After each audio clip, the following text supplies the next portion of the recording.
This is Hiccup. He was adopted about 3 weeks ago. His guardian lives in the Palisades, and he, on walks, one of his primary issues, he's dog reactive. Now, just from observing him, I think that he might have been a street dog before he was adopted. And so he might be reactive to dogs because they stole his food. He might have been attacked by another dog. He might have been under-socialized and not have the social skills to know how to interact with dogs. He learns if I act aggressive, that moves the dog away. So there's a lot of reasons for dogs to be reactive and aggressive. The guardians, I spend a lot of time going over rules and structure, and hopefully that's going to take care of that problem. If it's not, then we might need to set up a follow-up session to work specifically on that and arrange to have another dog around so we can actually start developing some social skills, and I can see what the reason is of why. But because the guardian, one of the reasons she got him is she wants to get more active. She wants to have walks. And so he's all over the place on walks, and so we're going to go over tips and rules for having a successful walk. Now, rule number one, if your dog gets too excited as you're leashing them up, attaching the leash, then you need to work on how to leash your dog up. And I'm going to explain this very quickly, and then we'll get to some other stuff. So let's say the leash is kept right here, and I'm walking, this is not to scale, and I'm walking towards the leash. Once the dog recognizes after enough repetition, she's going to where the leash is. I'm going to beat her to the punch, so he'll run ahead of you. For dogs, whoever's in front is in charge. So as soon as the dog passes in front of me on its way to the leash, as soon as it passes me, I turn and I go sit down. I don't say no, I don't chastise, I don't correct. I just lose interest. And I wait for the dog, and the dog gets here, it's like, all right, now where did you go? And then it kind of sheepishly comes back to you. Are we going for a walk? And it bounces around. I wait for the dog to be completely calm so it has this energy. A lot of times I wait for it to sit or lie down. Then I get up and I start walking back towards the leash. Now, each time you probably get a little bit closer before, first couple times the dog's just going to bail past you. But after a while, it's going to start paying attention, and then it's going to stay behind you all the way to where the leash is. So that's the first step, is making sure the dog doesn't race ahead of you. Second step is when I get to where the leash is, I tell the dog to sit. Now, he does not know how to sit. We actually just got done showing the kids how to teach him to sit, and petting with the purpose of passive training is going to help him get better at it. Once he knows how to sit, which should only take about a week or so, we're going to go here, and once we get here, and he's behind us, we tell him sit or stretch. Stretch. That's something we're going to teach him how to do. All right, so as soon as he sits, then I reach for the leash. And as soon as he sees me reach, he's going to get up and probably do that and jump and jiggle. As soon as he does that, I pull my arm back and I go sit back down. I'm going to abort at any time that he shows overexcitement. A lot of humans confuse excited for happy when it comes to dogs, but excited is an unbalanced state of mind, the same thing as nervous, scareful, fearful, scareful. But those, we're not going to be performing at our best when we're in an unbalanced state of mind. So once we can get to the leash, he stays behind us. We tell him to sit. At first, I might only reach this far, then this far, then this far, and eventually I can actually pick it up. Before he gets excited, I put it back. And eventually, once I can pick it up and he stays seated and I can attach it, now we're ready to walk to the door. Now, I'm showing his guardian I have attached a martingale collar, and I've showed her how to apply what I call the special twist of the leash to stop the dog from pulling. This is what most humane societies in the country use. Now, this is a 6-foot leash, and if you notice, if I put my hand in it, I have to go all the way up here if I want to correct him. So what I'm going to do is I'm going to take it, I'm going to put it through the Y of my hand, and I'm going to run it around the palm of my hand multiple times.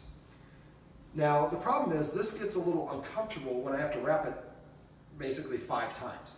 So you might want to get like just a 4-foot leash, that way you have to wrap it once or twice. The last wrap that I do is usually 1 finger, 2 finger, 3 finger, 4 fingers. This is actually appropriate for me. I don't want to have to list over like this, but if it was extra, I might wrap it around, the last one around 2 fingers like this, so that it's not a tense leash, but now when I correct, I'm only moving about an inch before the correction is. I actually like to do it so that maybe 1 finger, so my correction is, very small movement. So that way you're not burning a lot of energy, which makes your timing much more important, much better, and that's very important. So I'm going to go over now my 5 rules for what I call a structured walk. So rule number 1 is give him a position. So in this family, the guardian would like him walking on her left. So the position, I'm going to turn him around a little bit so you can see from the sideways, but I want the dog's shoulder aligned with my hip. So about this position is perfect. Now, you're tempted to correct and pull him into position, but see how he's pulling on the leash? So we don't want to ever pull because we'll activate the opposition reflex I just got done talking about off camera. So rule number 1, stay in your position. The dog's nose should never get in front of the tip of my toe as I'm striding forward. And the correction for this, rule number 2, is a quick pop up and down. I'm going to release it because I don't want to actually do it, but that's how fast you want to do it. So it's really, really fast. You want to be taking the tension off of the leash before he has a chance to even recognize it's there. So rule number 2, a quick pop up and down. Now, if I let him get in front of me, here, buddy, and I try to pull up, I'm actually pulling back. You're not helping. You got to go this direction. Here, let's help with a little bit of motivation. How about that? So now, if I try to correct up, I'm pulling back, and pulling back creates a forward pulling for the dog. So we only want to pull up, which is why we want to keep it a straight, short leash. Now again, it's a quick pop and then relax. So rule number 1, stay in your position, shoulder to hip. Rule number 2, correct by going straight up and down. Rule number 3, this arm needs to be going straight limp. A lot of times when the dog starts walking in front of us, you start doing this, or try to pull him in position, or you're flexing it. So if you feel yourself putting any tension on your arm, remember, loose like a noodle. So that's rule number 3. Rule number 4 is he marks. He pees on every little thing, and that's a leadership quality. So I would allow the dog to pee when we first start going on the walk. We go outside and go to one place that he likes to pee, and this is where you do it. And come up with a command word, maybe whatever we want to say, business, and have a treat. And as soon as he gets done, pop the treat in his mouth, say business, and then we start walking. And when we're on the walk, no marking. Now, if I don't walk away from things, let's say that right here is a fire hydrant. I'll show you with him. So I'm walking by it, I would walk really close to it, but if I stop here, he's going to mark it. So I just keep on going. But I get him close to things, I want to introduce temptation and help him understand that you're not allowed to pee on that. He wants to, but I want to date a supermodel, and so far that's not happening for me, so dog has to learn that it's got to deal with whatever it's got to deal with. So, okay, so rule number 4, no marking. Rule number 5, and people confuse this a lot. They think I'm saying no sniffing. To tell a dog that it can't sniff would be cruel. Dog's nose, however, controls 60% of their brain. And if a dog is sniffing something, because they cannot multitask, the dog cannot pay attention to you even if you're holding up steak. So if the dog starts sniffing something, and this is not all the whole walk, we're going to talk about this in a second, but if he stops to sniff something and I stop, he's driving. The guardian here is a mother. She has 2 children. They're very well behaved, but if they're driving down the street and she, oh, Mom, stop there, I want to get something. Just because the child wants something doesn't mean we stop what we're doing to do it. Just because the dog wants something doesn't mean we can stop and let them have it every time they want. Now, we do want to let them explore at times because otherwise they don't really enjoy the walk. Sniffing is very stimulating for dogs. They like doing that. So what I usually recommend for the structured walk is maybe a quarter on, quarter off, or half on, half off, or maybe 3/4 structured and the last quarter sniffing. So, or last quarter, maybe like free range. So basically, that was great. So basically what we're going to do is as we're walking, you have to do your eat your meat or do the job properly, walking in a heel position. And then maybe for a quarter of the walk, okay, now we're going to undo this and we're going to let you sniff around and move around. But for dogs, whoever's in front is perceived to be in charge. So if we let them walk in front of us for the whole walk or all over the place, they're not paying attention to us. So we want to build in a little bit of structure, a little bit of work. Walking quarter of this block, you're walking in a heel. Next block, I'm going to let you sniff around within reason. We're not going to let them go crazy. But this is rewarding for the dog. And then next block, we're going back to more structure. And the walk is not the best way to burn energy for a dog. It's good, but it's not as good as fetch or something like that. But it's great for leadership. If we're keeping him next to us and he sees us, I want to do something, no, but Mom didn't let me do it. Just like our kids. Our kids want to do things, but we let them have everything they want. We have a spoiled, petulant child. For a dog, the dog needs to have times where it does respect the humans. But again, to say the dog can't sniff would be cruel, and I would never say that. So, all right. Now, we're going to go ahead and transition. The guardian is going to actually walk past me, and she's going to go out here. I'm going to show you a little trick for the door. Quick correction. You see that? Oh, sorry. You got to turn face me. There we go. So now, I'm going to do this on the right side, just for the camera presence. But normally the guardian will keep on the left. Now, if he's on the left, you can use the door to kind of shield him. If he's here, that kind of blocks him from getting to the door. But for dogs, like I said earlier, whoever's in front is in charge. So I guess I'll simulate that first, and then I'll show you the second thing I wanted to show you. Now, whenever I'm walking a dog, I always turn with the dog on my outside. So I go to the door, and my rule would be, again, he doesn't really know how to sit, but to tell him to sit. And once he sits, and I talked about this as one of the rules off camera, I don't open the door unless I sit. I say sit. If he doesn't sit within 3 seconds, I drop the leash and I walk and go sit back down. And then I wait for him to completely relax, come back and try it again. And as soon as he sits, then I open the door. So he understands that the sitting is a way to get my way. Now, again, for this one, I can open it and use this to block him so he can't go around me and run out the door. All right. Now, again, he doesn't know how to sit, so I'm not going to be able to do this the way I normally would describe this. Come on, buddy. Is when I get to the door, this sound usually causes the dog to run forward. So I'd probably, I would have him sit basically about here so I can open the door and he can stay in a seated position. But the movement of the door opening, you see, causes him to want to go outside. So what I want to do is break down opening the door individual steps. The first step is this one. See, that sound made him turn around because this sound precedes the door opening. So this means that we're about to go for a walk. And again, excited does not equate happy when it comes to dogs. A lot of people think their dog's excited, let's keep on doing it, but excited is an unbalanced state of mind. So first I go to the door, just do this back and forth until he will stay in a seated position. Once I can do this, the next step is, see that sound? I want to make it overly, as much sound as possible. This is called desensitization. We're helping him understand just because you hear the sound doesn't mean the door is opening. And we want him to stay in a sit. Now, we have kids in the house. We teach our kids table manners. We teach them social etiquette and all sorts of politeness. We can teach our dog these same things. When you go to the door, you're not allowed to go out until you hear the command word to go outside. Doesn't matter if the door is open.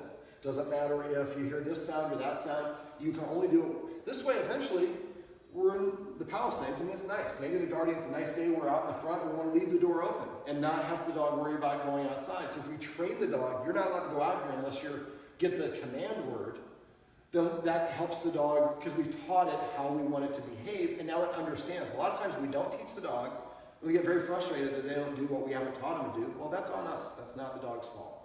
So if you do want to go outside, as you take the step outside, you can say jaunt if you're going for a walk. Or something, maybe a word that means just going out in front. Maybe you call it the name of the street, calle, or use a little Spanish or whatever it is. But now he has a specific word that means I can go out the door. Now, we named the kennel upstairs Pandora, and we called the dog, we said come. He doesn't really know come yet either. I showed the Guardians how to do that off camera, but maybe there's a word specific that means to be released from Pandora.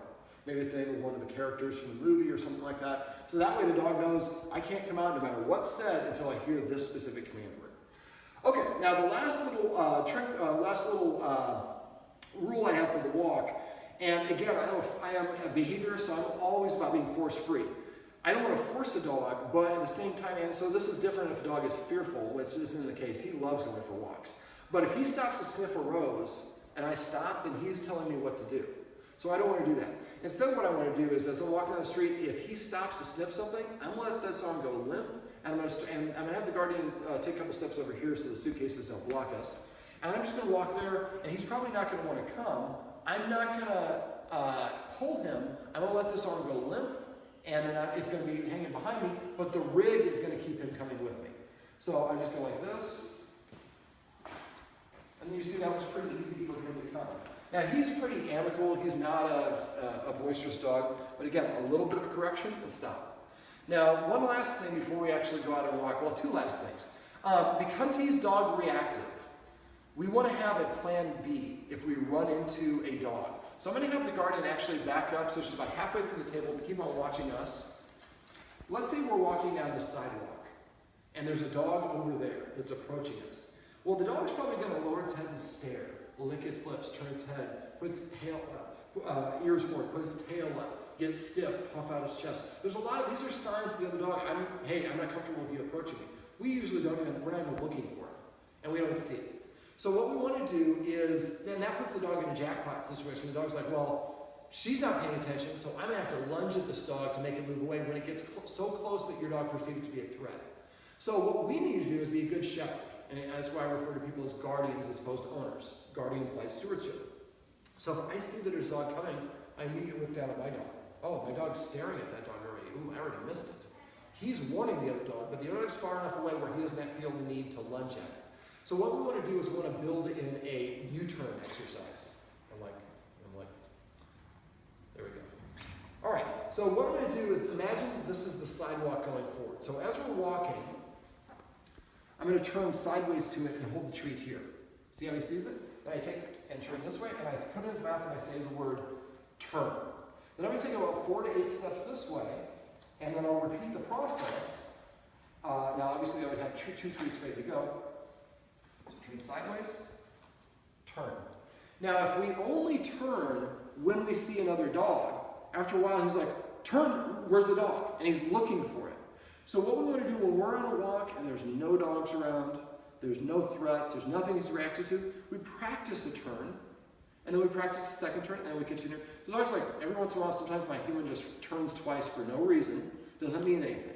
But now if you see a dog that's off leash, you can turn and walk around a shrub or something, and your dog's like, oh, this is one of the times when they turn. This is a great way to redirect your dog's attention.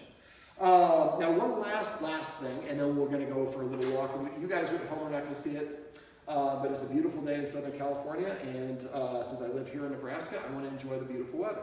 So what I would do is, this is kind of a community where the houses are bigger than most places in LA. So basically what I usually do in LA is I say every time we pass a walkway or a driveway going up to somebody's house, before I get there, so in between each one of those, I'm going to make the dog sit. And when it sits, I'm going to